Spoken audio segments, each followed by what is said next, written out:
नमस्कार, one India Hindi में आपका स्वागत है और मैं हूं आपके साथ विवेक। AIMIM के अध्यक्ष अजदुद्दीन ओवैसी पर हुए हमले मामले में गिरफ्तार आरोपियों ने पूछताछ में कई बड़े खुलासे किए हैं। आज तक में छपी खबर के मुताबिक हमलावरों ने पुलिस पूछताछ में बताया कि अगर मौका मिलता तो ये हमला सितंबर महीने में संभल में ही हो जाता। इतना ही नहीं, हमलावरों ने यह भी कहा कि अगर ऐसा हो जाता तो ये हमला और ज्यादा घातक और जानलेवा साबित होता। सचिन शर्मा ने 3 से 4 बार कोशिश भी की। कई बार ओवैसियों की रैलियों में पहुंचा, भीड़ के बीच उनके पास भी पहुंचा, लेकिन मौका नहीं मिला। पूछताछ में सचिन शर्मा ने बताया कि सितंबर में संभल में हुई एक रैली के दौरान भी सचिन ओवैसी के पास पहुंच गया था, लेकिन इससे पहले कि वो पिस्टल निकालता, उससे पहले सेल्फी लेने वाली भीड़ ने उसको वहां से धक्का देकर पीछे कर दिया। गुरुवार को भी सचिन ने ही ओवैसी के ऊपर पहली गोली चलाई। ओवैसी की गाड़ी पर सचिन ने नीचे की ओर से इसलिए ज्यादा गोलियां चलाई क्योंकि उसे अंदाजा था कि हमला होते ही आदमी आगे की तरफ झुकता है, नीचे बैठता है।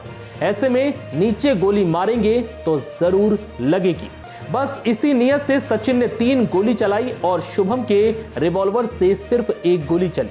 बता दें कि इन हमलावरों ने गुरुवार को अजदुद्दीन ओवैसी की कार पर हापुड़ के छिजारसी टोल पर 3 से 4 राउंड फायरिंग की थी, जिसके बाद सीसीटीवी सामने आने के बाद इन दोनों आरोपियों को गिरफ्तार कर लिया गया। जानकारी है कि पूछताछ के दौरान मुख्य आरोपी सचिन शर्मा और उसके साथी शुभम ने कई अहम खुलासे किए हैं। जेल भेजे जा चुके दोनों आरोपियों को अब पुलिस कस्टडी रिमांड पर लेने की तैयारी है।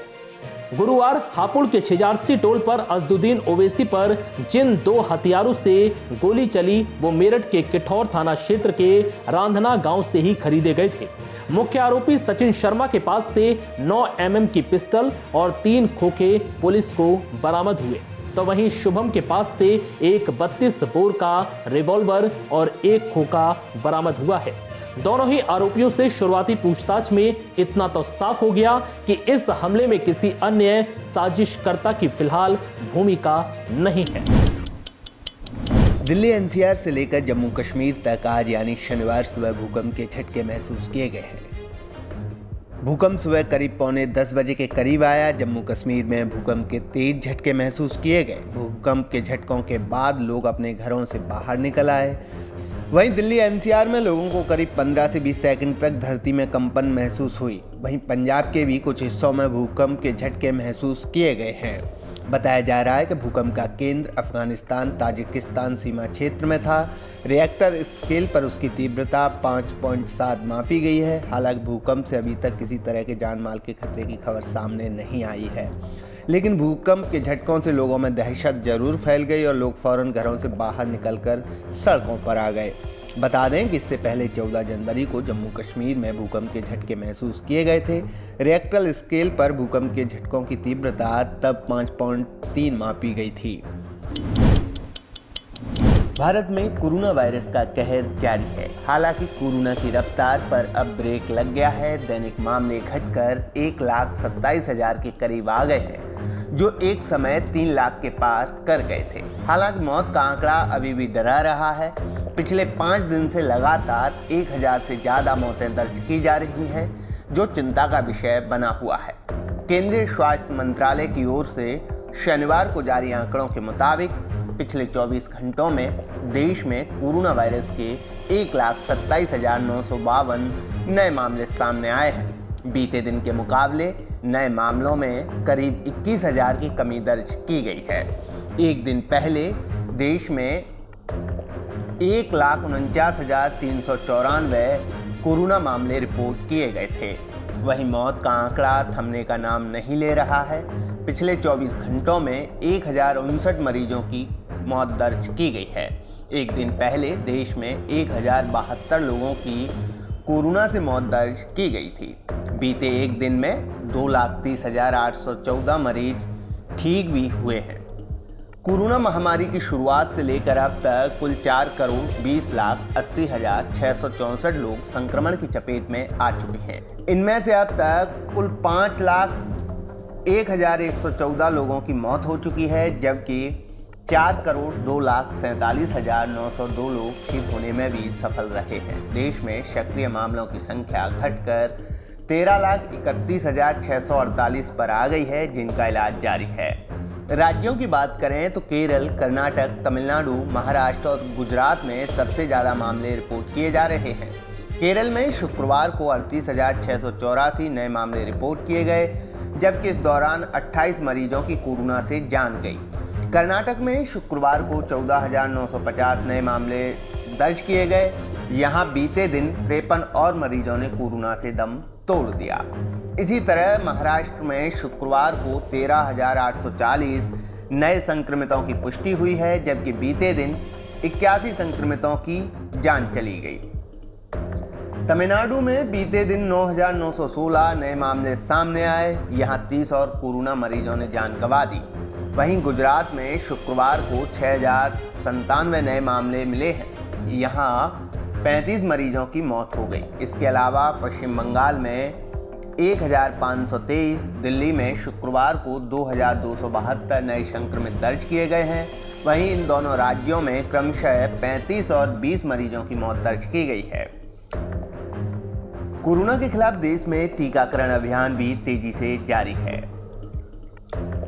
4 फरवरी तक देश भर में 1,68,98,17,199 वैक्सीन की डोज लगाई जा चुकी है। बीते दिन देश भर में 47,53,081 लोगों को वैक्सीन का टीका लगाया गया।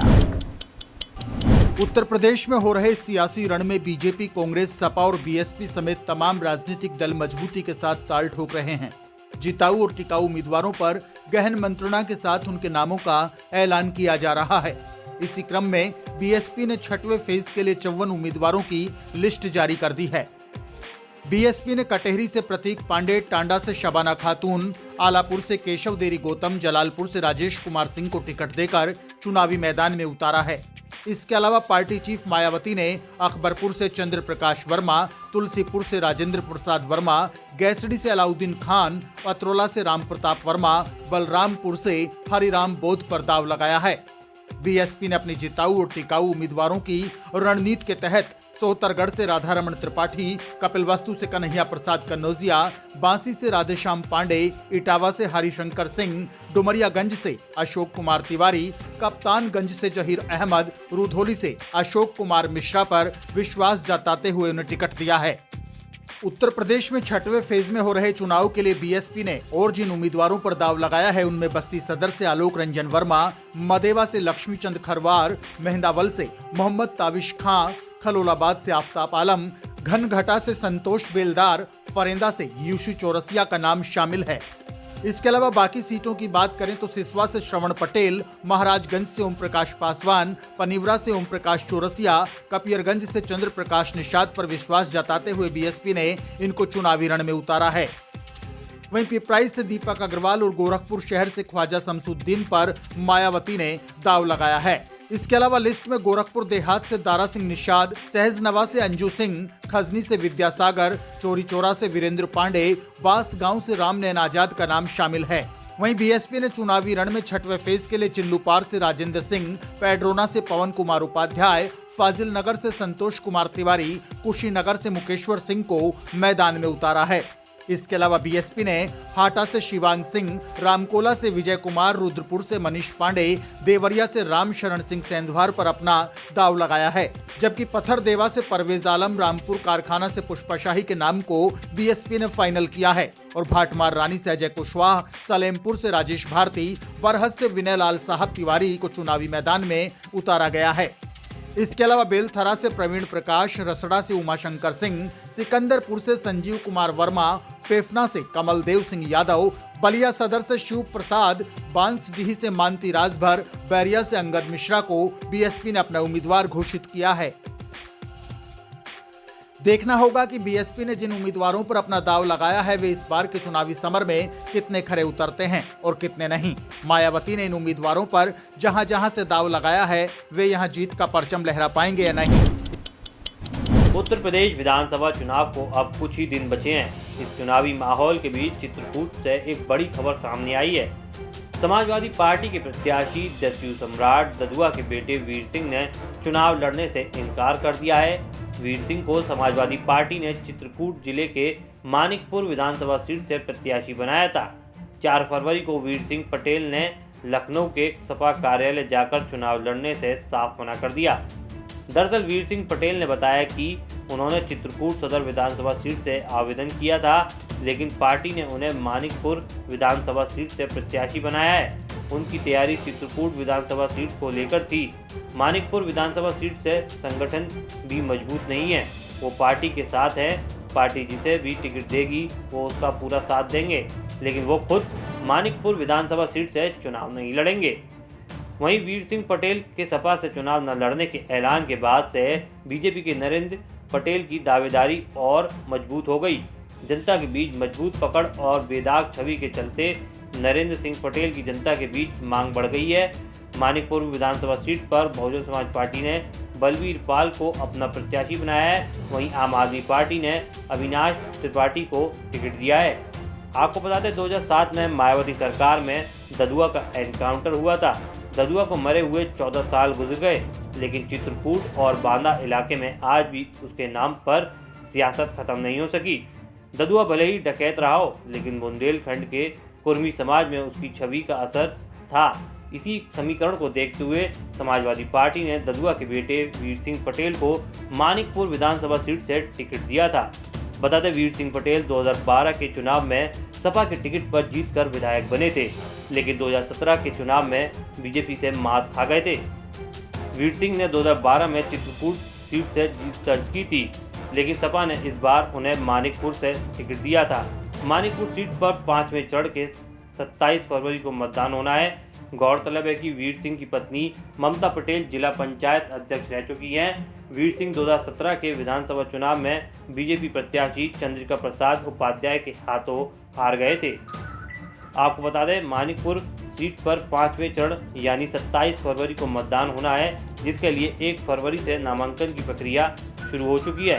यूपी की 403 विधानसभा सीटों पर 7 चरणों में वोटिंग होगी।